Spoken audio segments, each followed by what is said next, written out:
রাষ্ট্রপতি শাহাবুদ্দিনের পদত্যাগ, ৯০ দিনের মধ্যে নতুন রাষ্ট্রপ্রধান নির্বাচন। সম্ভাব্য তালিকায় মির্জা ফখরুল, ডক্টর ইউনূস, সৈয়দ রেফাত, নাসিমুল গনি সহ বেশ কয়েকজন। রাখাইনে বিমান হামলার জেরে বাংলাদেশমুখী হাজারো রোহিঙ্গা। অনুপ্রবেশ ঠেকাতে সীমান্তে বাড়তি বিজিবি সদস্য মোতায়েন। ড্রোন নিয়ে ডাফ নদীতে টহল কোস্টগার্ডের। তৃতীয় রাউন্ড গুলি করার প্রস্তুতি নিচ্ছে, তখন মামুন আবার টুলটা থ্রো করছে। একজন পথচারী গুলিবিদ্ধ হয়েছে। আমাকে জড়া ধরার পর বলতেছে, ভাই আমি গুলি খাইছি। রাজধানীর কাফরুলে এলোপাতাড়ি গুলিতে যুবদল কর্মী নিহত। অল্পের জন্য প্রাণে বাঁচলেন সদস্য সচিব। পথচারী সহ গুলিবিদ্ধ 2, জড়িত সন্দেহে একজন আটক, বাকিদের ধরতে অভিযান। বিদ্যুৎ বিতরণ বেসরকারি খাতে ছাড়লে আরও ব্যয় বাড়বে গ্রাহকের, পকেট ভারী হবে নির্দিষ্ট গোষ্ঠীর, বলছেন জ্বালানি বিশেষজ্ঞ। সরকারি প্রতিষ্ঠানের অনিয়ম বন্ধের তাগিদ।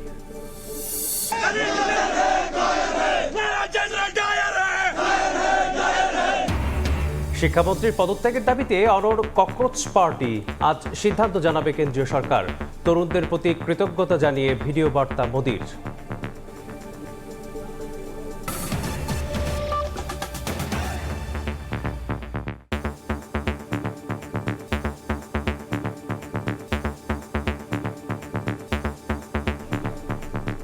সকালের সময় সঙ্গে আছি আমি মেসবাহুল আলিফ।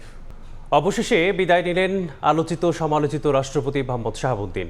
অসুস্থতার কারণ দেখিয়ে পদত্যাগ করেছেন তিনি। শুক্রবার বিকেলে 5টা 1 মিনিটে সংসদ সচিবালয়ে লিখিত পদত্যাগপত্র পাওয়ার কথা জানান স্পিকার। সংবিধান অনুযায়ী ভারপ্রাপ্ত রাষ্ট্রপতির দায়িত্ব নিয়েছেন হাফিজউদ্দিন আহমদ। ৯০ দিনের মধ্যে নতুন রাষ্ট্রপতি নির্বাচন করবে জাতীয় সংসদ। হাসান ওয়ালি ও স্বপন আহমদকে সঙ্গে নিয়ে আহমদ সালেহিনের রিপোর্ট।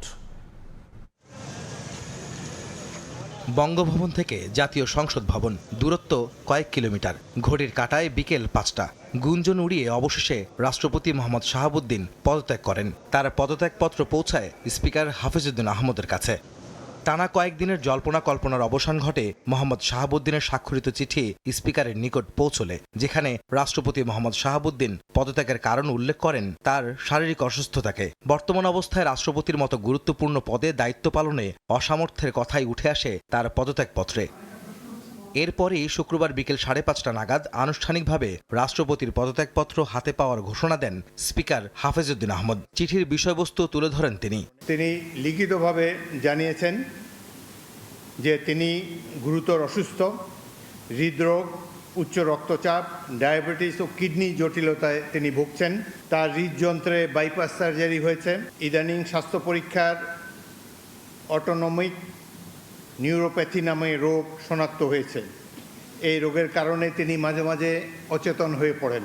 এসব রোগের প্রাদুর্ভাবে এবং শারীরিক ও মানসিক অসমর্থতার কারণে রাষ্ট্রপতির মতো গুরুত্বপূর্ণ সাংবিধানিক পদের দায়িত্ব পালন করা তার পক্ষে সম্ভব হচ্ছে না। তার দীর্ঘমেয়াদী চিকিৎসার প্রয়োজন। স্বাস্থ্যগত কারণে পদত্যাগ করেছেন এবং বাংলাদেশ জাতীয় সংসদের স্পিকার হিসাবে এই পদত্যাগপত্র আমি গ্রহণ করেছি। রাষ্ট্রপতির পদ শূন্য হওয়ায় সংবিধান অনুযায়ী এ পদে নিজেই দায়িত্বভার গ্রহণ করার কথা জানান স্পিকার হাফিজউদ্দিন আহমদ। যেদিন আমি স্পিকার হিসাবে শপথ নিয়েছি, সেই দিনই ভারপ্রাপ্ত রাষ্ট্রপতি হিসেবেও শপথ নিয়েছি যদি প্রয়োজন হয়। সংবিধানের 54 অনুচ্ছেদ অনুযায়ী আমি রাষ্ট্রপতির দায়িত্ব গ্রহণ করেছি। বিগত আওয়ামী লীগ সরকারের আমলে মোহাম্মদ শাহাবুদ্দিন রাষ্ট্রপতি হলেও বর্তমান সরকারের প্রতি তার সমর্থনের কথা উল্লেখ করেন হাফিজউদ্দিন আহমদ। তিনি মাফিয়া সরকারের আমলে নির্বাচিত হলেও বর্তমানে জনগণের ভোটে যে সরকার নির্বাচিত হয়েছে তার প্রতি তিনি সমর্থন এবং শ্রদ্ধা প্রকাশ করেছেন সবসময়। আমি তার মঙ্গল কামনা করি। রাষ্ট্রপতির পদ শূন্য হওয়ার ৯০ দিনের মধ্যে নতুন রাষ্ট্রপতি নির্বাচিত করার সাংবিধানিক বাধ্যবাধকতা রয়েছে। সব জল্পনা কল্পনার অবসান ঘটিয়ে অবশেষে রাষ্ট্রপতির পদ থেকে পদত্যাগ করলেন মোহাম্মদ শাহাবুদ্দিন। আর সেই রাষ্ট্রপতির পদে দায়িত্বভার গ্রহণ করলেন স্পিকার হাফিজউদ্দিন আহমদ। সংবিধান অনুযায়ী ৯০ দিনের মধ্যে রাষ্ট্রপতি নির্বাচিত হওয়ার কথা রয়েছে। যেহেতু 22তম রাষ্ট্রপতি পদত্যাগ করেছেন, তাই 23তম রাষ্ট্রপতি কে হতে যাচ্ছেন বাংলাদেশে সেই অপেক্ষায় রয়েছে এখন পুরো দেশবাসী। আহমেদ সালেহিন, সময় সংবাদ, ঢাকা। বঙ্গভবন ছাড়ার পর গুলশান 1-এর 123 নম্বর রোডের গ্রিন ভিলা নামের নিজ বাড়িতে উঠছেন সদ্য সাবেক রাষ্ট্রপতি মোহাম্মদ শাহাবুদ্দিন। দীর্ঘদিন ফাঁকা পড়ে থাকা বাড়িটিকে এরই মধ্যে ঘষে মেজে প্রস্তুত করা হচ্ছে। তবে মোহাম্মদ শাহাবুদ্দিনের শারীরিক অবস্থার অবনতি হলে চিকিৎসার জন্য বিদেশে যাওয়ার পরিকল্পনাও রয়েছে বলে জানা গেছে। 22তম রাষ্ট্রপতি হওয়ার পর বঙ্গভবনে ছিলেন মোহাম্মদ শাহাবুদ্দিন। নানা জল্পনা কল্পনার অবসান ঘটিয়ে শুক্রবার বিকেল 5টায় পদত্যাগ করেছেন তিনি। এই পদত্যাগের মধ্য দিয়ে সমাপ্তি হচ্ছে তার বঙ্গভবনের জীবনচক্র। মোহাম্মদ শাহাবুদ্দিন 2023 সালের এপ্রিলে শপথ নেওয়ার পর এই বঙ্গভবনে কেটেছে তার নাটকীয় জীবন। বঙ্গভবনে বসে নানা সময় বক্তব্য দিয়ে বিতর্কের জন্ম দিয়েছেন মোহাম্মদ শাহাবুদ্দিন। অবশেষে শারীরিক কন্ডিশনের কাছে পরাজিত হয়ে নানা রোগের সম্মুখীন হয়ে পদত্যাগ করতে বাধ্য হয়েছেন তিনি। তবে এখন সবচেয়ে বড় প্রশ্ন, রাষ্ট্রপতি পদ ছাড়ার পর কোথায় থাকবেন শাহাবুদ্দিন, কি হবে তার পরবর্তী পরিকল্পনা। নিয়ম অনুযায়ী বাসভবন ছাড়তে হচ্ছে শাহাবুদ্দিনকে। সংশ্লিষ্ট একটি দায়িত্বশীল সূত্রের দাবি, পদত্যাগের পরপরই রাজধানীর গুলশানের 123 নম্বর রোডের গ্রিন ভিলা নামে ব্যক্তিগত বাড়িতে উঠবেন সাবেক রাষ্ট্রপতি শাহাবুদ্দিন। রাষ্ট্রীয় বাসভবন বঙ্গভবন ছেড়ে ব্যক্তিগত জীবনেই ফিরবেন তিনি। আবার দেশে কিছুদিন অবস্থান করার পর স্বাস্থ্যগত কারণে চিকিৎসা ও বিশ্রামের উদ্দেশ্যে বিদেশে যাওয়ার পরিকল্পনা রয়েছে তার। তবে কোন দেশে যাবেন, কবে যাবেন কিংবা কতদিন অবস্থান করবেন, এসব বিষয়ে এখনো কোনো আনুষ্ঠানিক তথ্য প্রকাশ করা হয়নি। রাষ্ট্রপতির পদত্যাগের পরবর্তী অবস্থান নিয়ে রাজনৈতিক অঙ্গন ও প্রশাসনিক মহলে চলছে নানা আলোচনা। তবে এ বিষয়ে সরকার কিংবা রাষ্ট্রপতির কার্যালয় থেকে এখন পর্যন্ত কোনো মন্তব্য পাওয়া যায়নি। শফিকুজ্জামান রুবেল, সময় সংবাদ, ঢাকা।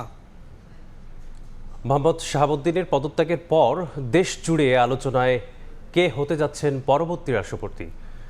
সবচেয়ে বেশি যার নাম উচ্চারিত হচ্ছে তিনি বর্ষিয়ান রাজনীতিবিদ বিএনপির মহাসচিব মির্জা ফখরুল ইসলাম আলমগীর। আলোচনায় আছেন অন্তর্বর্তী সরকারের সাবেক প্রধান উপদেষ্টা ডক্টর মোহাম্মদ ইউনূসের নামও। তবে গুঞ্জন আছে সাবেক প্রধান বিচারপতি সৈয়দ রেফাত আহমদ ও মন্ত্রিপরিষদ সচিব নাসিমুল গনির নামও। জনাব মোহাম্মদ শাহাবুদ্দিন মেয়াদ সম্পূর্ণ হওয়ার আগে অসুস্থতার কারণ দেখিয়ে পদত্যাগ করলেন রাষ্ট্রপতি মোহাম্মদ শাহাবুদ্দিন। ফলে সংবিধান অনুযায়ী ভারপ্রাপ্ত রাষ্ট্রপতির দায়িত্বে জাতীয় সংসদের স্পিকার মেজর হাফিজউদ্দিন আহমদ। গেল কিছুদিন ধরেই বিভিন্ন মহলে গুঞ্জন চলছিল মোহাম্মদ শাহাবুদ্দিনের পদত্যাগের। একই সাথে সবার আলোচনায় কে হতে যাচ্ছেন দেশের পরবর্তী রাষ্ট্রপতি। তবে কিছুদিন ধরেই নানা মহলে গুঞ্জন আছে আরও বেশ কয়েকজনের নাম। বিএনপি সরকার গঠনের পরে পরবর্তী রাষ্ট্রপতি হওয়ার দৌড়ে সবচেয়ে বেশি আলোচনায় এসেছে বিএনপির মহাসচিব ও সরকারের স্থানীয় সরকার ও পল্লী উন্নয়ন মন্ত্রী মির্জা ফখরুল ইসলাম আলমগীরের নাম। বঙ্গভবনের 23তম বাসিন্দা হওয়ার দৌড়ে আলোচনায় আছেন অন্তর্বর্তীকালীন সরকারের সাবেক প্রধান উপদেষ্টা ডক্টর মোহাম্মদ ইউনূস। 5 আগস্টের পর দেশের ক্রান্তি লগ্নে সরকার প্রধানের দায়িত্ব নেয় রাষ্ট্রপতি পদে তাকেই অনেকে এগিয়ে রাখছেন। এদিকে দেশের 25তম প্রধান বিচারপতির দায়িত্ব নিয়ে অনেকেরই সুনজরে আসেন সৈয়দ রেফাত আহমদ। পাশাপাশি আলোচনায় আছে মন্ত্রিপরিষদ সচিব নাসিমুল গনির নাম। বিএনপির বর্ষিয়ান নেতাদের মধ্যে মির্জা ফখরুলের নাম এগিয়ে থাকলেও আলোচনায় আছেন খন্দকার মোশাররফ হোসেন, ডক্টর মঈন খান ও নজরুল ইসলাম খানও। আসিফ মোহাম্মদ সিয়াম, সময় সংবাদ, ঢাকা। ভারপ্রাপ্ত রাষ্ট্রপতি হিসেবে দায়িত্ব নেয় জাতীয় সংসদের স্পিকার হাফিজউদ্দিন আহমদকে ফুলেল শুভেচ্ছা জানিয়েছেন ডেপুটি স্পিকার ও চিফ হুইপ। এর আগে রাষ্ট্রপতি মোহাম্মদ শাহাবুদ্দিন পদত্যাগ করলে সংবিধান অনুযায়ী রাষ্ট্রপতির দায়িত্বভার গ্রহণ করেন স্পিকার হাফিজউদ্দিন আহমদ। দায়িত্ব গ্রহণের পর সংসদ ভবনে তাকে ফুল দিয়ে শুভেচ্ছা জানান deputy speaker barrister Kaiser Kamal, chief whip Mohammad Nurul Islam, attorney general Ruhul Quddus কাজল।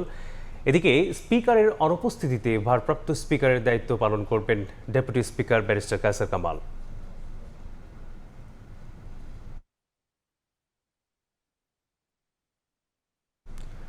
রাষ্ট্রপতির পদ থেকে মোহাম্মদ শাহাবুদ্দিনের বিদায়ের মধ্য দিয়ে ফ্যাসিবাদের রেখে যাওয়া ছায়া নেমে গেল বলে মন্তব্য করেছেন বিরোধী দলীয় নেতা ও জামায়াতের আমির ডক্টর শফিকুর রহমান। রাজধানীর মিন্টু রোডে তাৎক্ষণিক প্রতিক্রিয়ায় এ মন্তব্য করেন তিনি। বাংলাদেশের সদ্য সাবেক রাষ্ট্রপতি তিনি তার দায়িত্ব থেকে পদত্যাগ করেছেন। দেরিতে হলেও জাতির ঘাট থেকে স্বৈরাচারের একটা কালো ছায়া সরে গেল। তিনি কি কারণে পদত্যাগ করেছেন এই বিষয়ে আমাদের কোনো আগ্রহ নাই, কারণ আমরা আগে থেকেই বিবেচনায় নিয়েছি যে তিনি প্রেসিডেন্ট পদে থাকার আর যোগ্য নন, তিনি তার যোগ্যতা হারিয়েছেন। সদ্য সাবেক রাষ্ট্রপতি মোহাম্মদ শাহাবুদ্দিনকে গ্রেপ্তার করে বিচারের আওতায় আনার দাবি জানিয়েছেন এনসিপির সদস্য সচিব আক্তার হোসেন। শুক্রবার রাতে বাংলা মোটরে সংবাদ সম্মেলনে তিনি আরও জানালেন, যদি তিনি ছাড় পেয়ে যান তাহলে বর্তমান সরকারের প্রতি দেশের মানুষের আস্থা থাকবে না। এই শাহাবুদ্দিন চুপ্পু এমন একজন ব্যক্তি যিনি বাংলাদেশে ফ্যাসিবাদকে প্রলম্বিত করেছেন, ফেসিবাদের শিকড় কেটেছেন এবং ফেসিস্ট শেখ হাসিনা তার সবথেকে বড় দোসরের ভূমিকা পালন করেছেন। এই বাংলাদেশে নানা মাত্রার অপরাধ, সেগুলোর সঙ্গে এই ফেসিবাদী শাহাবুদ্দিন চুপ্পু তার সংযোগ আছে। তিনি অসুস্থতার অজুহাতের কথা বললেও তার পদত্যাগপত্রের মধ্যে এমনভাবে তিনি ন্যারেটিভ সাজিয়েছেন যেটা আসলে তার জন্যে একটা সেফ এক্সিটের জায়গা তৈরি করতে পারে। অবিলম্বে এই শাহাবুদ্দিন চুপ্পুকে গ্রেফতার করতে হবে এবং বিচারের আওতায় নিয়ে আসতে হবে। এবারের রাখাইনে নতুন করে সংঘাতে সীমান্তে বাড়ছে উদ্বেগ। বিমান হামলা এবং যুদ্ধ পরিস্থিতিতে সীমান্তমুখী রোহিঙ্গারা অনুপ্রবেশ ঠেকাতে সর্বোচ্চ সতর্ক অবস্থানে রয়েছে বিজিবি ও কোস্টগার্ড। সংশ্লিষ্টরা বলছেন, বাংলাদেশে আশ্রয় নেওয়া রোহিঙ্গাদের চাপ সামলানোই এখন বড় চ্যালেঞ্জ। মোহাম্মদ ফরাজের ক্যামেরায় আরও থাকছে সুজাউদ্দিন রিপুলের রিপোর্টে। মিয়ানমারের রাখাইন রাজ্যে অস্থিরতা যেন কাটছেই না। সেখানে নতুন করে বিমান হামলা ও সংঘাতে তীব্রতা বেড়েছে। এর প্রভাব পড়ছে সীমান্তবর্তী এলাকাগুলোতে। নিরাপদ আশ্রয়ের আশায় আবারও বাংলাদেশমুখী হওয়ার চেষ্টা করছে রোহিঙ্গারা। সচেতন মহলের দাবি, সীমান্তে কার্যকর নিরাপত্তা নিশ্চিত করা না গেলে অনুপ্রবেশ ঠেকানো সম্ভব হবে না। কাঁটাতারের বেড়া নির্মাণ এবং কঠোর নিরাপত্তা ব্যবস্থায় হতে পারে এর কার্যকর সমাধান। সংঘর্ষ হলেও আসতেছে, না হলেও আসতেছে। এরা রাতের অন্ধকারে কোনো একটা জায়গা দিয়ে, বান্দরবন লামাতানসি দিয়ে ওরা আসতেছে। অনুপ্রবেশ ঠেকানোর একমাত্র উপায় সেটা হচ্ছে যে কি কাঁটাতারের বেড়া এবং সীমান্তে কঠোর নিরাপত্তা অবলম্বন করা, যেটা এখন হচ্ছে না। বাংলাদেশে আশ্রয় নেওয়া 12 লাখের বেশি রোহিঙ্গার চাপের মধ্যে নতুন করে কাউকে আশ্রয় দেওয়ার সক্ষমতা নেই, জানিয়েছে শরণার্থী ত্রাণ ও প্রত্যাবাসন কমিশন। এখন যুদ্ধ পরিস্থিতিতে বাকি রোহিঙ্গারও সীমানার দিকে আসতেছে, আমরা শুনতে পাচ্ছি। বাট নিশ্চয়ই আমাদের বিজিবি দায়িত্ব পালন করবে যাতে রোহিঙ্গারা আসতে না পারে। রোহিঙ্গাদের এটা বোঝা উচিত, তারা যদি তাদের মাতৃভূমি এভাবে শূন্য করে চলে আসে তাহলে তাদের প্রত্যাবাসন প্রক্রিয়াটা আরও জটিলতর হবে। তাদের কমিউনিটি লিডারদেরকে আমরা অনুরোধ করেছি যে তোমরা তোমাদের জনগণ যারা ওই পারে রয়েছে, কমিউনিটির লোকজন রয়েছে, তাদেরকে বুঝাও যে তারা যাতে তাদের মাতৃভূমি না ছাড়ে। রাখাইনের সংঘাত বাড়ায় সীমান্তে নজরদারি জোরদার করেছে বিজিবি। টেকনাফের নাপ নদী থেকে শুরু করে বান্দরবনের নাইক্ষ্যংছড়ি ও কক্সবাজারের উখিয়ার সীমান্তে মোতায়েন করা হয়েছে আগের যে কোনো সময়ের তুলনায় বেশি সদস্য। পাশাপাশি আধুনিক জলযান, ড্রোন প্রযুক্তি ও নিয়মিত টহলের মাধ্যমে সীমান্তে কড়া নজরদারি চালাচ্ছে কোস্টগার্ড। বিওপিগুলো আমাদের যে ক্যাপাসিটি রয়েছে, ধারণ ক্ষমতা রয়েছে, তার সর্বোচ্চ ধারণ ক্ষমতা অনুযায়ী সেখানে অবস্থান করছে এবং ফলাফল আপনারা দেখতে পাচ্ছেন যে কোনো সময় রোহিঙ্গা হোক বা মায়ানমারের নাগরিক হোক, বাংলাদেশে আসার সাথে সাথে আমরা চেষ্টা করছি ধরার। সব রকম পন্থা অবলম্বন করে আমরা আমাদের সজাগ দৃষ্টি এই সীমান্ত এলাকায় রেখেছি এবং সীমান্ত এলাকায় উদ্ভূত যে কোনো পরিস্থিতি মোকাবেলায় আমরা সচেষ্ট রয়েছি। রাখাইনের পরিস্থিতি কোন দিকে যায় তার উপর নির্ভর করছে সীমান্তের আগামী দিনের চিত্র। তবে নতুন করে রোহিঙ্গা দল ঠেকাতে সর্বোচ্চ সতর্ক থাকার কথা জানিয়েছে আইন শৃঙ্খলা রক্ষাকারী বাহিনী। সুজাউদ্দিন রুবেল, সময় সংবাদ, কক্সবাজার। কর্মীদের নিয়ে স্কুল গেটে আড্ডা দিচ্ছিলেন কাফরুল থানা যুবদলের সদস্য সচিব। হঠাৎ করেই গুলি ছুটতে থাকে দুর্বৃত্তরা। সদস্য সচিব প্রাণে বেঁচে গেলেও নিহত হন এক যুবদল কর্মী, গুলিবিদ্ধ হন আরও 2 জন। রাজধানীর মিরপুর 13 নম্বরে এই ঘটনায় জড়িত সন্দেহে একজনকে আটক করে পুলিশে দিয়েছেন এলাকাবাসী। বাকিদের ধরতে চলছে অভিযান। আমার দিকে তাক করে 2 রাউন্ড গুলি করে। আল্লাহ আমাকে হেফাজত করছে, আমি গুলিবিদ্ধ হই নাই। একজন পথচারী গুলিবিদ্ধ হয়েছে। তখন আমার সাথে আরেকজন সহযোদ্ধা মামুন, ও আবার দোকান থেকে যে টুল, ছোট একটা টুল নিয়ে আমাকে যখন 3য় রাউন্ড গুলি করার প্রস্তুতি নিচ্ছে, তখন মামুন আবার টুলটা থ্রো করছে। সন্ত্রাসীদের গুলিতে অল্পের জন্য প্রাণে বেঁচে যাওয়ার বর্ণনা দিচ্ছিলেন কাফরুল থানা যুবদলের সদস্য সচিব হাফিজুল ইসলাম বাবু। শুক্রবার রাতে মিরপুর 13 নম্বরে শেরে বাংলা সরকারি প্রাথমিক বিদ্যালয়ের গেটের সামনে বন্ধু ও দলীয় নেতাকর্মীদের নিয়ে আড্ডা দিচ্ছিলেন বাবু। হঠাৎ করে 4 যুবক এসে গুলি চালাতে শুরু করে। নিহত হন ইউসুফ নামে এক যুবদল কর্মী। ইউসুফ চিৎকার দিয়ে বলছে, তোর সাথে কি? ধরার সাথে সাথে ইউসুফকে বুকের বাম পাশে ঠেকায় গুলি করছে এক রাউন্ড। গুলিবিদ্ধ হওয়ার পরে ইউসুফ আসছে, ইউসুফ আইসা আমাকে জড়া ধরছে, জড়া ধরার পর বলতেছে ভাই আমি গুলি খাইছি। ঘটনাস্থল থেকে এলোপাতারি গুলি ছুড়ে পালানোর সময় আহত হন পথচারী সহ দুজন। প্রাণে বেঁচে যাওয়া বাকিদের জবানে উঠে আসে রোমহর্ষক সেই বর্ণনা। আমারে ফায়ার করছে, আমার ফায়ারটা একটা পথচারীর গায়ে লাগছে, আল্লাহ পাক বাঁচাইছে আমাকে। দৃশ্যমান 3 জন ব্যক্তি হাঁটা চলা কইরা গুলি কইরা চলে গেল। তারা যাওয়ার জন্য ফাঁকা আওয়াজ করছে নাকি গুলি করছে, সেই গুলি যে লাগছে তার গায়ে, আর একজন এই কাপড়ের দোকানদার। ঘটনার পরপরই একজনকে অস্ত্রসহ আটক করেছে পুলিশ। বাকিদের গ্রেফতারেও চলছে অভিযান। ঘটনার সময় 2 জন গুরুতর আহত, পরে একজন মারা গেছে হাসপাতালে। দুর্বৃত্তদের একজনকে অস্ত্রসহ গ্রেপ্তার করা হয়েছে, বাকিদের গ্রেপ্তারের চেষ্টা চলতেছে। নিহত ইউসুফ আলীর গ্রামের বাড়ি বরিশালের উজিরপুরে। আহত দুজন ঢাকা মেডিকেল কলেজ হাসপাতালে চিকিৎসাধীন। নাইম হাসান, সময় সংবাদ, ঢাকা। রাজধানীর মতিঝিলে মেট্রো রেল স্টেশনের নিচে হেঁটে যাওয়ার সময় ককটেল বিস্ফোরণে আহত হয়েছেন একজন। তাকে ঢাকা মেডিকেলে চিকিৎসা দেওয়া হয়। প্রত্যক্ষদর্শীরা জানান, শুক্রবার সকাল সন্ধ্যা 7টার পর বোমা থাকার খবর পেয়ে অভিযান শুরু করে পুলিশ। মেট্রো স্টেশনের নিচে বোমা সদৃশ বস্তু উদ্ধারের ঘটনায় এলাকায় আতঙ্ক ছড়িয়ে পড়ে। ঘটনাস্থল থেকেও অন্তত 2টি বোমা সদৃশ বস্তু নিষ্ক্রিয় করে পুলিশের বোম ডিসপোজাল ইউনিট। বলতেছে এখানে বোম পাওয়া গেছে, সতর্ক থাকেন। মানে বদরতা যাওয়ার পরেই মাগরিবের আজানের পরে, পরে আমরা ওদিকে আসলাম, আসার পরে একটা বোম বাস্ট হইল। একটা বাস্ট হওয়ার পরে তার দিয়ে আরেকটা বাস্ট করছে। ওই জিনিসটা বিকট আওয়াজ হয়েছে, অনেক কালো ধুমায় সব ভরপুর হয়ে গেছে। প্রতিদিন যে পানি পান করছেন, রান্নায় ব্যবহার করছেন কিংবা শিশুদের খাবার তৈরি করছেন, সেই পানি কতটা নিরাপদ?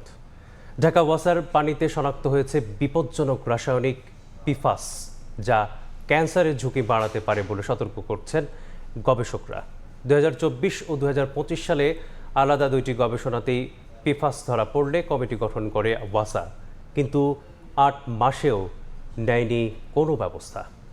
আব্দুল লতিফের ছবিতে আবু সাইদ নিশানের বিশেষ প্রতিবেদন।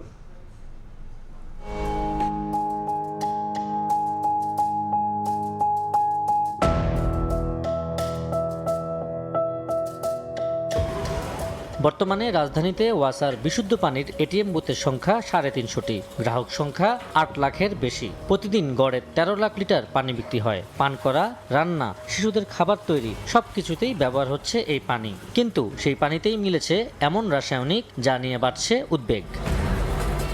শেরেবাংলা কৃষি বিশ্ববিদ্যালয় ও সুইডেনের উমেয়া বিশ্ববিদ্যালয়ের যৌথ গবেষণায় ঢাকার ওয়াসার বিভিন্ন জোন থেকে সংগ্রহ করা পানির নমুনায় শনাক্ত হয়েছে পিফাস, বিভিন্ন কীটনাশকের অবশিষ্টাংশ এবং ওষুধজাত রাসায়নিক। অথচ জানেন না নগরবাসী। এটা তো সাংঘাতিক জিনিস, তাই না?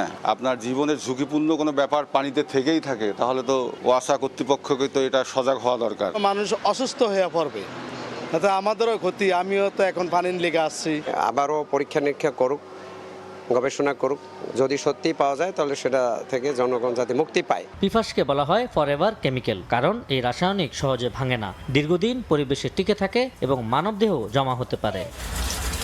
এর আগে এসডো ও আইপেনের গবেষণায়ও ঢাকার ওয়াসার কলের পানিতে উচ্চমাত্রার পিফাসের উপস্থিতি পাওয়া যায়। ওই গবেষণার নমুনা যুক্তরাষ্ট্রের ব্রাউন ইউনিভার্সিটি সহ আন্তর্জাতিক গবেষণাগারে বিশ্লেষণ করা হয়। কিছু নমুনায় পিএফওএ ও পিএফওএস এর মতো উচ্চ ঝুঁকির পিফাস এবং আন্তর্জাতিকভাবে নিষিদ্ধ কিছু পিফাসও শনাক্ত হয়। ফরএভার কেমিক্যাল হিসেবে ডিক্লেয়ার করেছেন, তার কারণ এই কেমিক্যালের নিঃশেষ নাই। 2টো প্রতিষ্ঠান করেছি, তা না জাহাঙ্গীরনগর ইউনিভার্সিটিতেও এটা নিয়ে গবেষণা হয়েছে, তারাও কিন্তু পেয়েছে। তার মানে এটা আছে, তাহলে এটা সোর্সটা আইডেন্টিফাই করতে হবে এবং দরকার হলে আরও ইনডেপথ স্টাডি করতে হবে।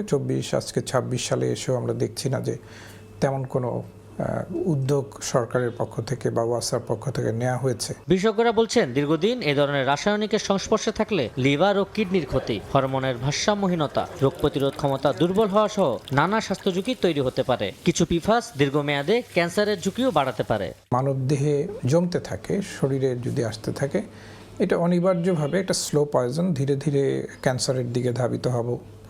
নানা ধরনের অর্গানে গিয়ে এটা ইম্প্যাক্ট ক্রিয়েট করবে, এটা লিভারকে নষ্ট করবে, এটা আপনার নর্মাল ডাইজেস্টিভ সিস্টেমটাকে ক্ষতিগ্রস্ত করবে, ব্লাড ভেসেলের মাধ্যমে এটা চলে যেতে পারে, এটা রক্তের ক্যান্সারের কারণ হতে পারে। ফলে এটাকে খুবই জরুরি ভিত্তিতে পদক্ষেপ নেওয়া উচিত। এদিকে গবেষণা প্রতিবেদনের উপর ভিত্তি করে কমিটি গঠন করে ওয়াসা। 8 মাস পেরিয়ে গেলেও এখনো কোনো ফলাফল প্রকাশ করেনি তারা। এ বিষয়ে ওয়াসার ব্যবস্থাপনা পরিচালক বলছেন, গবেষণার ফলাফল তারা পর্যালোচনা করছেন। ওরা নিজেরাই বলছে যে আমার সামনে, আমি তো যে প্যানিক তৈরি করার জন্য তারা এটা ইউজ করেছে। আমরা আগে আমাদের লেভেলে আমাদের দেশে যে আমাদের যে অ্যাপারেটাস আছে না, এটা কিন্তু ইউরোপিয়ান স্ট্যান্ডার্ড, আমরা দেখি না এখানে কি আছে। তবে প্রশ্ন থেকেই যায়, একের পর এক গবেষণায় একই ধরনের দূষণের তথ্য সামনে আসার পরও কেন কার্যকর পদক্ষেপ নেওয়া হচ্ছে না।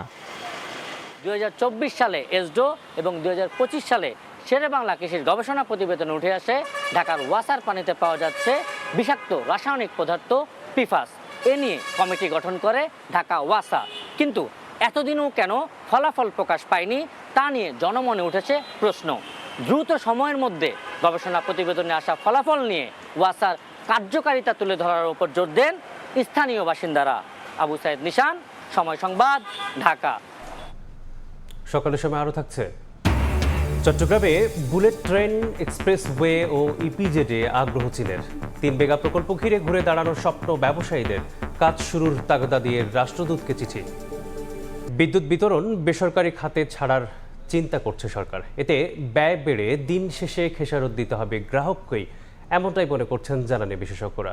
তাদের মতে বেসরকারি খাতে সরকারের নিয়ন্ত্রণ না থাকায় এর অন্যতম কারণ। অনিয়ম বন্ধ করে বিতরণ কোম্পানিগুলোকে গ্রাহক বান্ধব করার পরামর্শ তাদের। আরও জানাচ্ছেন ফারুক রবিন। গ্রাহকের ঘরে ঘরে আলো ছড়ায় যে বিদ্যুৎ উৎপাদন ও সঞ্চালনের পর তা পৌঁছে দেওয়া হয় 6 বিতরণ প্রতিষ্ঠান ডিপিডিসি, ডেসকো, নেসকো, ওজোপাডিকো, পিডিবি ও পল্লী বিদ্যুতের মাধ্যমে। তবে এতদিনের এই পদ্ধতিতে এবার পরিবর্তন আনতে চায় সরকার। সরকারি মালিকানাধীন কোম্পানি থেকে বিদ্যুৎ বিতরণের নিয়ন্ত্রণ বেসরকারি খাতে তুলে দেওয়ার পরিকল্পনা নীতি নির্ধারকদের। ডিস্ট্রিবিউশন কোম্পানিগুলো আছে আপনার, government company, I want to privatise whole. দেশে বিদ্যুৎ উৎপাদনের বড় একটি অংশের জন্য নির্ভর করতে হয় বেসরকারি খাতের উপর। বর্তমানে বিদ্যুৎ খাতের নানা সংকট আর ব্যয় বৃদ্ধির অন্যতম কারণ মনে করা হয় এই অতিমাত্রায় বেসরকারি খাত নির্ভরতাকে। এখন বিদ্যুৎ বিতরণ ব্যবস্থাপনাকেও যদি বেসরকারি খাতের হাতে ছেড়ে দেওয়া হয়, তাহলে এর সম্ভাব্য প্রভাব কি দাঁড়াবে তা নিয়ে উঠছে নানা প্রশ্ন।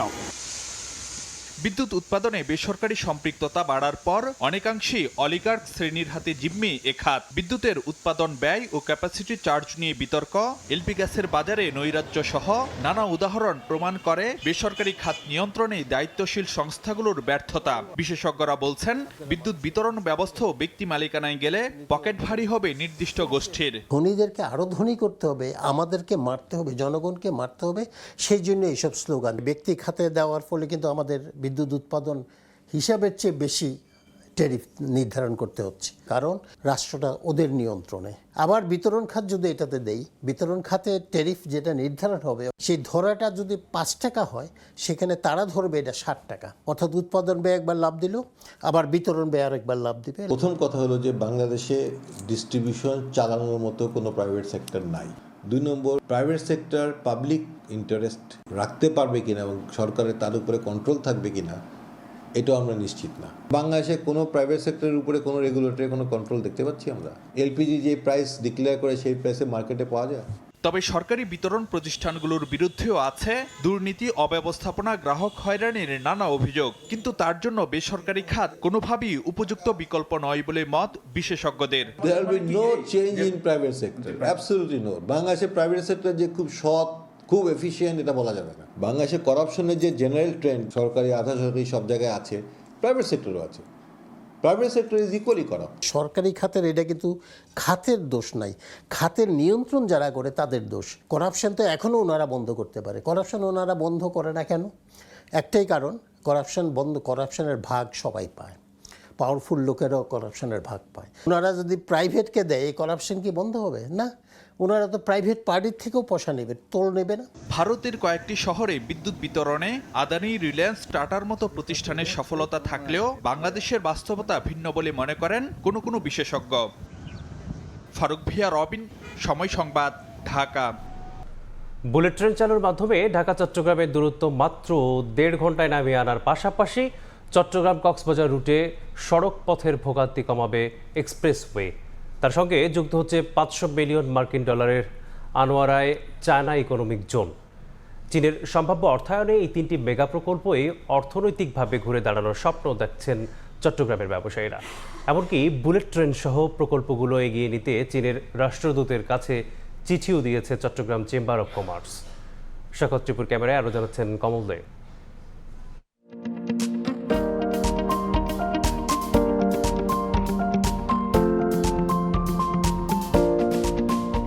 ঢাকা চট্টগ্রাম সড়ক পথের 265 কিলোমিটার দূরত্ব অতিক্রমে এখন সময় লাগছে 6 থেকে 8 ঘন্টা, আর 320 কিলোমিটার রেলপথের দূরত্ব অতিক্রমে 5.5 থেকে 7 ঘন্টা সময় লাগছে। আবার দুর্ঘটনা কিংবা যানজট সৃষ্টি হলে সময় লাগে 10 ঘন্টার বেশি। এই অবস্থায় দেশের অর্থনীতির লাইফলাইনের যাত্রাপথের সময় কমিয়ে আনতে বিশেষ প্রস্তাব নিয়ে হাজির চীন সরকার। তৈরি করতে চাই বুলেট ট্রেন চলাচলের যাত্রাপথ। Dhaka Chittagong connectivity has to be gone down to the 1.5 hours to 2 hours maximum. বিশ্বের যে কোনো উন্নত সিটির মতো। এবং ঢাকা থেকে চিটাগং পর্যন্ত যেতে যতগুলি নদীর পাড়ে যতগুলি জায়গা আছে প্রত্যেকটাতে ইন্ডাস্ট্রি হতে হবে ইনশাআল্লাহ। Then Bangladesh should be a jubilant country in the world. শুধু ঢাকা চট্টগ্রাম রুটে বুলেট ট্রেন চলাচলে চীন আগ্রহী তা কিন্তু নয়। বিড়ম্বনার যাত্রাপথ হিসেবে পরিচিত চট্টগ্রাম কক্সবাজার রুটে এক্সপ্রেসওয়ে স্থাপনের মাধ্যমে নতুন মাত্রার গতি আনতে আগ্রহী তারা। সরকার যদি এগুলো করাইতে পারে আমার মনে হয় চট্টগ্রামের জন্য এটা ভালো একটা দিক হবে, কারণ চট্টগ্রাম যোগাযোগের ক্ষেত্রে ঢাকার সাথে এবং অন্যান্য জায়গার সাথে একটু পিছিয়ে আছে। আমরা ঢাকা চট্টগ্রাম যে 4 লাইনটা হয়েছে এটা পর্যাপ্ত না। এখানে ভালোভাবে আমরা এখনও ঢাকা যেতে এখনও 5-6 ঘন্টা সময় লেগে যাচ্ছে। আর চট্টগ্রাম কক্সবাজারের যোগাযোগ ব্যবস্থাটা খুবই খারাপ। এমনকি দক্ষিণ চট্টগ্রামের আনোয়ারায় 730 একর জায়গার উপর তৈরি হবে চায়না ইকোনমিক জোন, যেখানে বিনিয়োগ হবে অন্তত $500 মিলিয়ন। শিল্প কারখানা স্থাপনের মাধ্যমে যেমন অর্থনৈতিক অগ্রগতি হবে, তেমনি কর্মসংস্থান হবে হাজার হাজার শ্রমিকের। ঢাকায় কিন্তু আপনার জাপানিজ ইপিজেড গড়া হয়েছে, তো এরকম যদি চট্টগ্রামে আনোয়ারাতে 730 একরে যেটা প্রপোজ করা হয়েছে সেখানে যদি একটা চাইনিজ ইকোনমিক জোন করা হয়, এখানে কিন্তু শুধু খালি চট্টগ্রামবাসী না পুরো দেশ উপকৃত হবে। এদিকে ঢাকা চট্টগ্রাম রুটে দ্রুতগতির বুলেট ট্রেন চালু, চট্টগ্রাম কক্সবাজার রুটে এক্সপ্রেসওয়ে স্থাপনের পাশাপাশি চট্টগ্রামের আঞ্চলিক লজিস্টিক ও বিনিয়োগ হাব হিসেবে গড়ে তোলার আহ্বান জানিয়ে চীনা রাষ্ট্রদূতকে চিঠি দিয়েছে Chattogram chamber of commerce. China would be having a straight road to the Myanmar দিয়ে চিটাগং আসবে। লজিস্টিক্সের জন্য চিটাগং হবে একটা হাব। এটা 300 কিলোমিটার এদিকে যাবে, 300 কিলোমিটার এদিকে, 300 কিলোমিটার উত্তর দক্ষিণ সব দিকে 300 কিলোমিটার করে আপনি ইউজ করতে পারবেন। জিওপলিটিক্যাল এই সিচুয়েশনে, আজকের এই সিচুয়েশনে এই রোডটা is more important than anything else. আগামী 2031 সালের মধ্যে চায়না ইকোনমিক জোন পুরোদমে উৎপাদনে যাওয়ার লক্ষ্যমাত্রা নির্ধারণ করা হয়েছে। একই সঙ্গে বুলেট ট্রেনে ঢাকা চট্টগ্রামের দূরত্ব কমে আসবে 1 থেকে 1.5 ঘন্টায়, আর এক্সপ্রেসওয়ের মাধ্যমে প্রতিদিনই একাধিকবার আসা যাওয়া করা যাবে চট্টগ্রাম কক্সবাজার রুটে।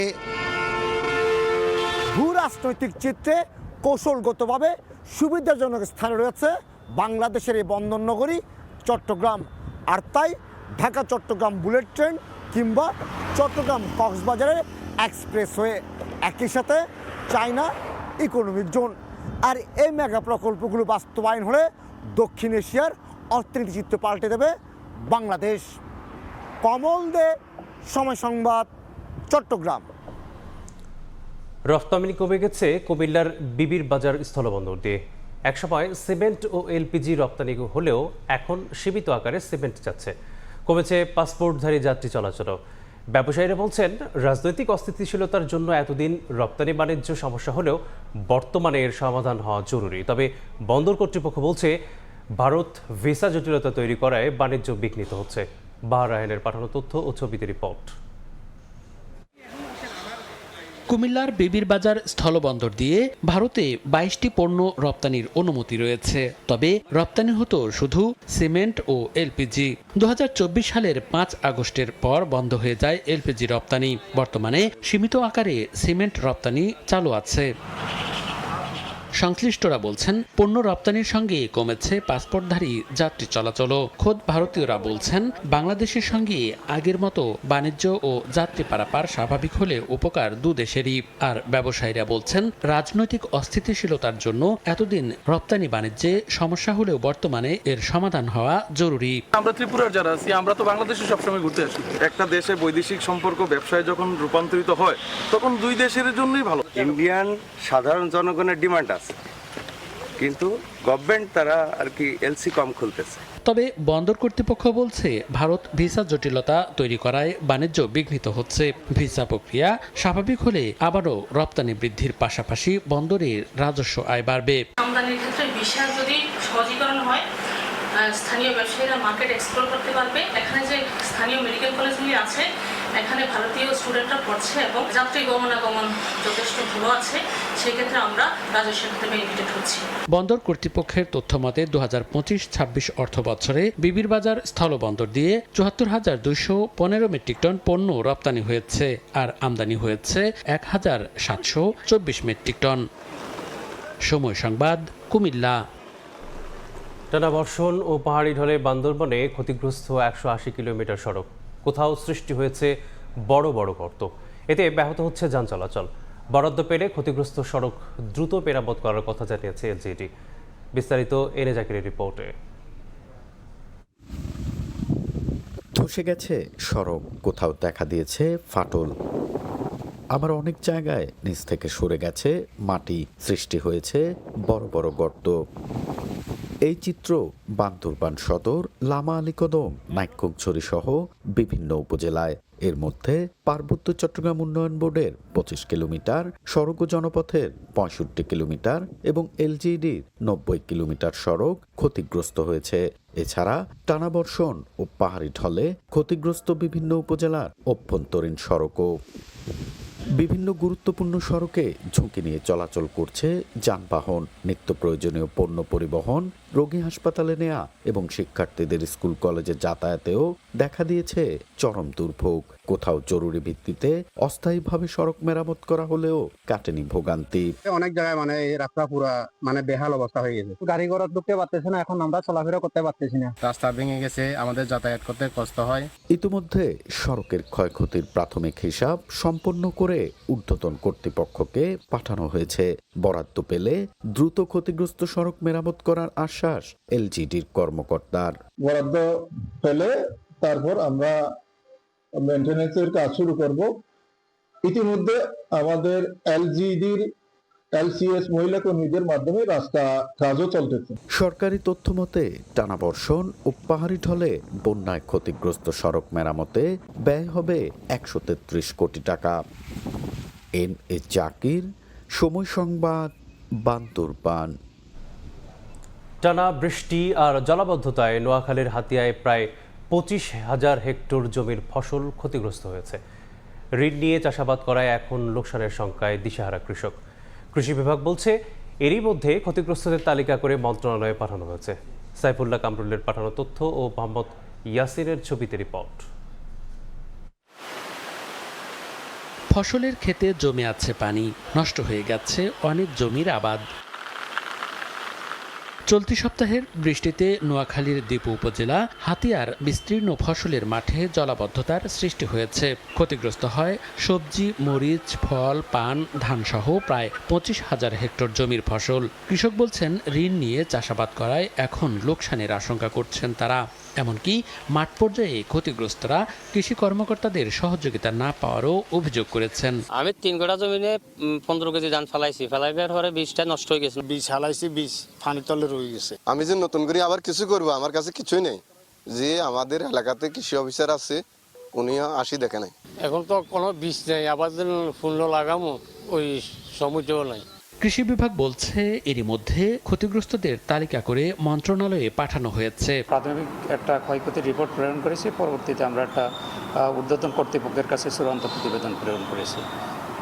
এই প্রতিবেদনের প্রেক্ষিতে ভবিষ্যতে হয়তো প্রণোদনার কোনো কার্যক্রম আসলে সেটার মাধ্যমে কৃষকদেরকে পুনর্বাসিত করা হবে। কৃষি বিভাগের তথ্য মতে বৃষ্টিতে হাতিয়ায় অন্তত 30 কোটি টাকার বেশি ফসলের ক্ষতি হয়েছে। সময় সংবাদ, নোয়াখালী। নোয়াখালীর বিচ্ছিন্ন দ্বীপ উপজেলা হাতিয়ায় অস্বাভাবিক জোয়ারের চাপে প্রায়ই ধসে পড়ে বাঁধ, প্লাবিত হয় গ্রামের পর গ্রাম। ফসলি জমি ও বাসের ঘেরসহ সহায় সম্বল হারিয়ে নিঃস্ব প্রায় হাজারো বাসিন্দা। দুর্গত এলাকার মানুষদের দাবি, দিনের পর দিন আশ্বাসে বন্দী থাকে বাঁধ সংস্কারের কাজ। স্থায়ী বেড়িবাঁধ নির্মাণের দাবি তোয়াক্কা করছে না প্রশাসন। সাইফুল্লাহ কামরুলের তথ্য ও মোহাম্মদ ইয়াসিনের ছবিতে আরও একটি রিপোর্ট। তিন পাশে মেঘনা নদী আর এক পাশে বঙ্গোপসাগর, মাঝখানে দেশের দক্ষিণের বিচ্ছিন্ন দ্বীপ উপজেলা নোয়াখালীর হাতিয়া। দ্বীপটির চারপাশে 109 কিলোমিটার বেড়িবাঁধ রয়েছে। প্রতি বছরই জোয়ারের পানিতে ধসে পড়ছে বিভিন্ন এলাকার বাঁধ। লোকালয়ে পানি প্রবেশ করে ভেসে যাচ্ছে ঘরের আসবাবপত্র, ফসলি জমি, মাছের ঘের। আমাদের এখানে আরো অনেক লোকজন ছিল, অনেক বাড়িঘর ছিল, সবাই ভাঙে চলে গেছে। প্রতিবারই বেড়ি হচ্ছে, কিন্তু বেড়িগুলো টেকসই না। এই বেড়িবাঁধটা কিছুদিন আগে এইভাবে হয়ে যাওয়ার কারণে আমাদের স্টুডেন্টসরা স্কুলে আসতে যথারীতি বিড়ম্বনার শিকার হচ্ছে। উপজেলার 11টি ইউনিয়নের প্রায় 20টি পয়েন্টের বাঁধ রয়েছে ঝুঁকিতে। একটু অস্বাভাবিক জোয়ারেই আতঙ্কে থাকেন এখানকার মানুষ। একের পর এক সরকার বদল হলেও ভাগ্য বদলায়নি দুর্গত এলাকার বাসিন্দাদের। এটা যদি না রক্ষা করা যায় তাহলে অনেক ধরনের ক্ষতি হতে পারে। টিকসই বেড়িবাঁধ আর অথবা ব্লক বাঁধ চাই। প্রত্যেক বছর বেড়ি বাঁধে, এইবারে মনে সাইড বের বাইছে, এই বাঁধায় তো কোনো লাভ হইতেছে না। স্থায়ী ব্লক বাঁধের দরকার এই এলাকাকে টিকানোর জন্য। বরাবরের মতোই ধসে যাওয়া বেড়িবাঁধগুলো সংস্কারের গতানুগতিক আশ্বাস দিল পানি উন্নয়ন বোর্ড। স্থায়ী ব্লক বাঁধের জন্য ব্লক দিয়ে প্রোটেকশন এবং বাঁধের স্লোপ প্রোটেকশনের জন্য আমরা একটা ডিপিপি প্রস্তুত করেছি। কিছু টেকনিক্যাল রিপোর্ট বাকি আছে, এই টেকনিক্যাল রিপোর্ট হাতে পাওয়া মাত্র আমরা এটা বোর্ডে দাখিল করব। প্রায় 2100 বর্গ কিলোমিটার আয়তনের এই দ্বীপে 7.5 লাখ মানুষের বসবাস।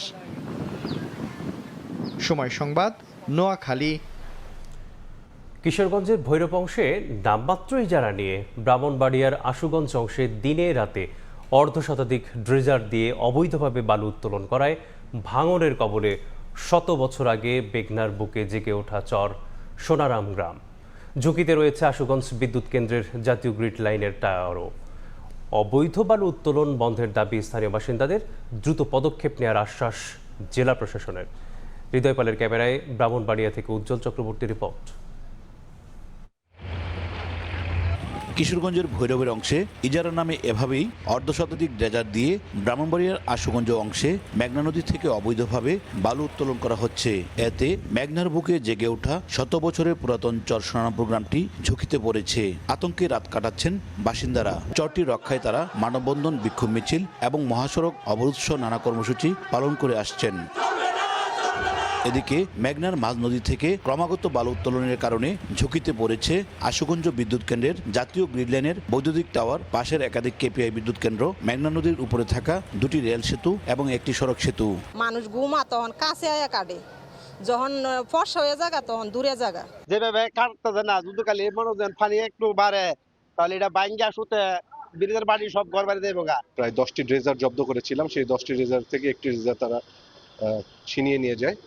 এর প্রেক্ষিতে কিন্তু আমরা পরবর্তীতে তাদের বিরুদ্ধে মামলা করেছি এবং মামলাটা চলমান রয়েছে এবং বর্তমানে সেই মামলার চার্জশিটও দাখিল করা হয়েছে। বালু সন্ত্রাসীদের বিরুদ্ধে ব্যবস্থা নেওয়ার হুঁশিয়ারি দিয়েছেন সংসদ সদস্য ও জেলা বিএনপির শীর্ষ নেতা। আর জেলা প্রশাসক জানান তাদের বিরুদ্ধে অভিযান চালানো হবে। আশুগঞ্জের বালু সিন্ডিকেট, আমাদের এই তিতাসের পূর্বাঞ্চলের সিন্ডিকেট, আলাউদ্দিনের জমি লুটপাটের সিন্ডিকেট, এক সিন্ডিকেট। প্রশাসনের লোকও কিছু লোক তাদের সাথে জড়িত আছে এবং এই ব্যাপারে আমি ডিসিকে বলেছি ব্যবস্থা নেওয়ার জন্য। আমরা শীঘ্রই অভিযান চালাবো যৌথভাবে, নৌ পুলিশকে নিয়ে এবং কিশোরগঞ্জ জেলা, ব্রাহ্মণবাড়িয়া জেলা মিলে। অবৈধ এই বালু মহলটি থেকে দৈনিক অন্তত কোটি টাকার বালু উত্তোলন করা হচ্ছে। মেঘনার পক্ষ থেকে ড্রেজারের মাধ্যমে অনবরত বালু উত্তোলনের কারণে ঝুঁকিতে রয়েছে চর সোনারামপুর গ্রামের 6 থেকে 7 হাজার বাসিন্দা। সেই সাথে ঝুঁকিতে রয়েছে জাতীয় বৈদ্যুতিক গ্রিড লাইনের বৈদ্যুতিক টাওয়ারটিও, এমনটি মনে করছেন গ্রামের বাসিন্দারা। উজ্জ্বল চক্রবর্তী, সময় সংবাদ, ব্রাহ্মণবাড়িয়া। পিলারের নিচ থেকে সরে গেছে মাটি দেখে মনে হতে পারে পরিত্যক্ত কোনো সেতু, তবে জরাজীর্ণ সেতু দিয়ে জীবনের ঝুঁকি নিয়ে চলাচল করছে রাঙামাটির লংগেদু উপজেলার গাউসুর সহ কয়েকটি ইউনিয়নের বাসিন্দারা। যে কোনো সময় সেতু ধসে ঘটতে পারে বড় ধরনের দুর্ঘটনা। তবে অনুমোদন পাওয়া সেতু নতুন সেতু নির্মাণের কাজ চলতি বছরে শুরু হবে জানালো এলজিইডি। হেফাজত সবুজের তথ্য এবং রাজীব দাস বন্যার ছবিতে রিপোর্ট। মাঝের পিলার ভেঙে একটি মাত্র রডের সাহায্যে ঝুলে আছে সেতু। অনেক জায়গায় গোড়া থেকে সরে গেছে মাটি, দুপাশের রেলিংয়েও একই অবস্থা।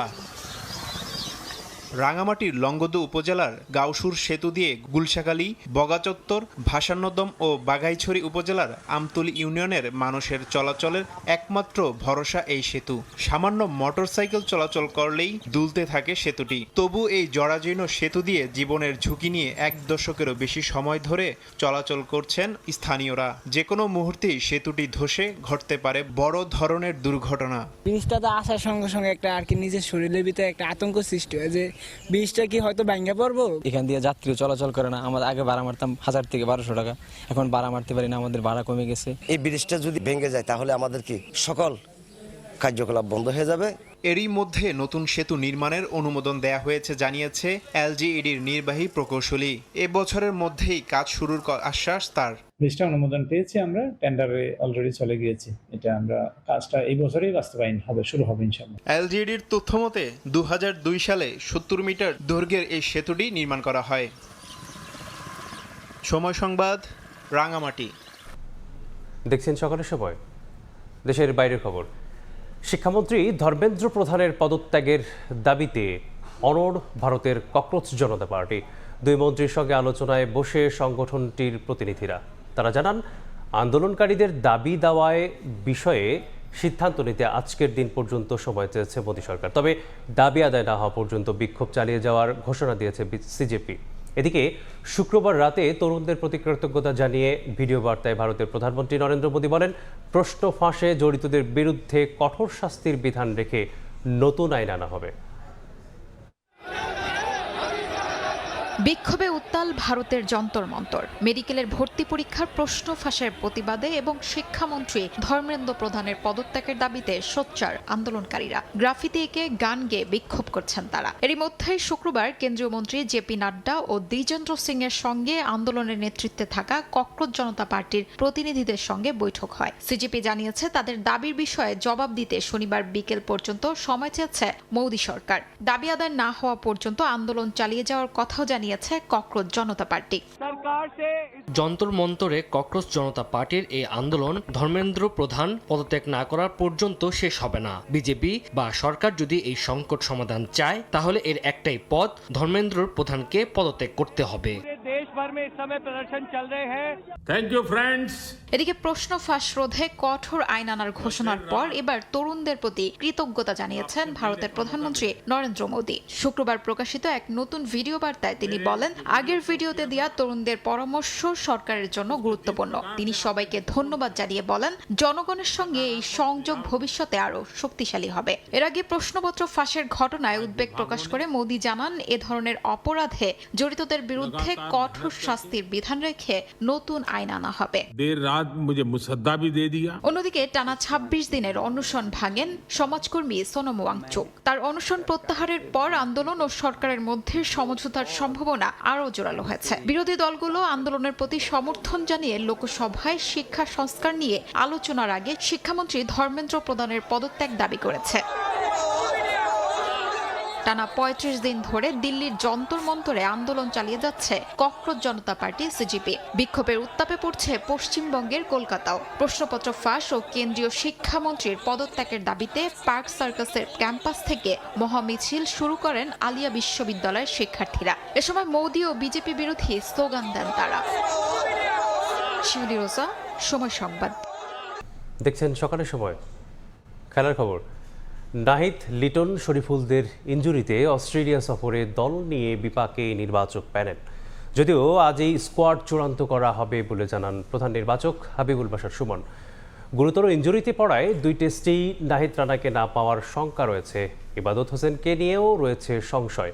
তবে চোট জর্জরিত দল নিয়েও শক্তিশালী অজিদের বিপক্ষে ঐতিহাসিক টেস্ট খেলতে মুখিয়ে রয়েছেন টাইগার অধিনায়ক নাজমুল হোসেন শান্ত। শক্তিশালী দল দিয়েছে অস্ট্রেলিয়া, বিপরীতে বাংলাদেশের মাথার ওপর একের পর এক ইনজুরির বোঝা। সবচেয়ে বড় দুশ্চিন্তা পেস ডিপার্টমেন্ট নিয়ে। Tiger fast bowling sensation Nahid রানার চোট, শরীফুল ও ইবাদতকে নিয়েও অনিশ্চয়তা। ব্যাটিং লাইনআপে লিটনের ফিটনেস নিয়েও নিশ্চিন্ত নয় টিম ম্যানেজমেন্ট। তাই স্কোয়াড ঘোষণার জন্য কালক্ষেপণ নির্বাচক প্যানেলের। আমাদের কিন্তু দলটা দিয়ে দেওয়ার কথা ছিল 5-6 দিন আগেই, আমরা কিন্তু এখন দিতে পারছি না, বিকজ এই ইনজুরিগুলির জন্য আমাদের বসে থাকতে হচ্ছে। একটু প্রেশার বলেন, চাপ বলেন, একটু আছে। ইবাদতের সাথে যোগাযোগ হয়েছে, ইবাদত চেষ্টা করছে আগে চলে আসতে, কারণ এই ইবাদত আসলে যাওয়ার আগে ভিসা করে যায়নি। ওর ভিসা একটা ইস্যু আছে, ওর ফ্যামিলি একটা কনসার্ন, যেহেতু ও প্যাটার্নিটি লিভে আছে। যদি হয় তাহলে খুব ভালো, না হলে ডেফিনেটলি এই সিরিজে একটা বড় ধাক্কা হবে। ওয়ানডে সিরিজের পর জিম্বাবুয়ের বিপক্ষে প্রথম টি-20 ম্যাচ খেলতে নেমেই ইনজুরিতে পড়েন নাহিদ রানা। সেই চোটের মাসুল অস্ট্রেলিয়া সিরিজে দিচ্ছে বাংলাদেশ। 2 টেস্ট থেকেই এই গতি তারকার ছিটকে যাওয়ার শঙ্কা রয়েছে। প্রশ্ন উঠছে, অস্ট্রেলিয়ার মতো গুরুত্বপূর্ণ টেস্ট সিরিজ সামনে রেখে জিম্বাবুয়েতে নাহিদকে খেলানোর প্রয়োজন ছিল কতটা? অথচ অস্ট্রেলিয়ার কন্ডিশনে নাহিদ যে হতে পারতেন টাইগারদের তুরুপের তাস। আমার মনে হয় যে it's just accident. Nahid Rana কিন্তু ওর যে ইনজুরিটা, এটা হয়তো এটা আগেই বিল্ড আপ হয়েছে, এটা হয়তো এখানে না হলে টেস্ট ম্যাচে হয়ে যেত। ফার্স্ট টেস্ট, সেকেন্ড টেস্ট কিছুই ক্লিয়ার না, but he is a major concern.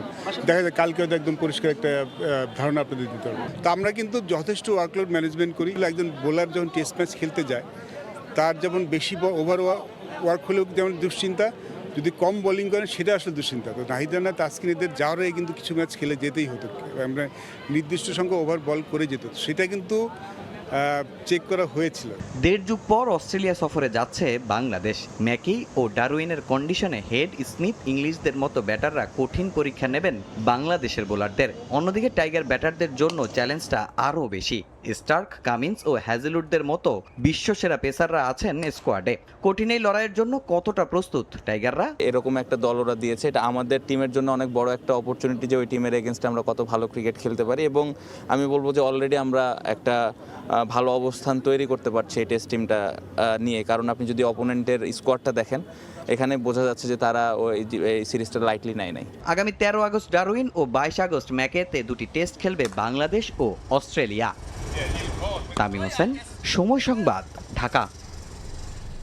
এ পর্যায়ে শীর্ষ সংবাদগুলো জানিয়ে দিচ্ছে আরেকবার। রাষ্ট্রপতি শাহাবুদ্দিনের পদত্যাগ, 90 দিনের মধ্যে নতুন রাষ্ট্রপ্রধান নির্বাচন। সম্ভাব্য তালিকায় মির্জা ফখরুল, ডক্টর ইউনূস, সৈয়দ রেফাত, নাসিমুল গনি সহ বেশ কয়েকজন। রাখাইনে বিমান হামলার জেরে বাংলাদেশমুখী হাজারো রোহিঙ্গা। অনুপ্রবেশ ঠেকাতে সীমান্তে বাড়তি বিজিবি সদস্য মোতায়েন। ড্রোন নিয়ে নাফ নদীতে টহল কোস্টগার্ডের। তৃতীয় রাউন্ড গুলি করার প্রস্তুতি নিচ্ছে, তখন মামুন আবার টুলটা থ্রো করছে। একজন পথচারী গুলিবিদ্ধ হয়েছে। আমাকে জড়া ধরছে, জড়া ধরার পর বলতেছে, ভাই আমি গুলি খাইছি। রাজধানীর কাফরুলে এলোপাতাড়ি গুলিতে যুবদল কর্মী নিহত। অল্পের জন্য প্রাণে বাঁচলেন সদস্য সচিব। পথচারী সহ গুলিবিদ্ধ 2, জড়িত সন্দেহে একজন আটক, বাকিদের ধরতে অভিযান। এই ছিল সকালের সময়। এরপর আন্তর্জাতিক সময়ের সঙ্গে থাকবেন তাজমিলা খান। ধন্যবাদ আলিফ। আন্তর্জাতিক সময় নিয়ে আসছে কিছুক্ষণ পর, সঙ্গে থাকুন সময়ের।